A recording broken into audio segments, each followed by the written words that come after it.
Ay palihim na lumapit sa mga motorsiklo at sinubukan itong sirain upang pigilan ang kanilang pagtakas. Habang sinisira niya ang isang motor, nakita siya ng isa sa mga miyembro ng gang. Sa pagkabigla, sinaksak niya ito ng kutsilyo sa binti at tumakas habang sumisipol para i-alerto ang kanyang ina na si Mary. Ang mga taong bayan, sa pangunguna ni Mary, ay mabilis na kumilos.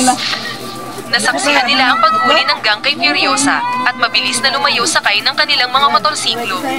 Mabilis silang hinabol ni Mary at ng kanyang mga kasamahan at nagpaputok ng baril hanggang sa nagawa nilang mapatumba ang isang miyembro mula sa kanyang motorsiklo.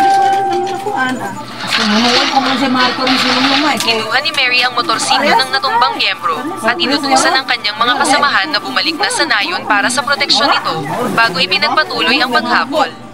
Matagumpay niyang napabagsak ang isa pang miyembro ng gang, ngunit ang dalawa sa kanyang mga kasamahan na may hawak kay Furiosa ay nagawang makatakas.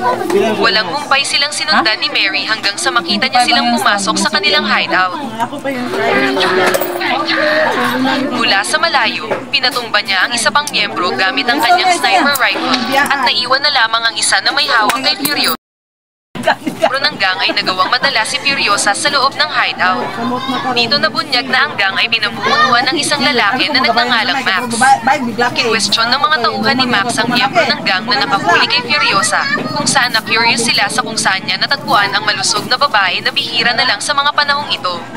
Iginiit ng miyembro ng gang na natuklasan niya ang isang luntiang lugar at nagalok na ibubunyag ang lokasyon nito kung makakausap niya ng personal si Max para makuha ang credit nito. Sumang-ayon naman dito ang mga tauhan ni Max.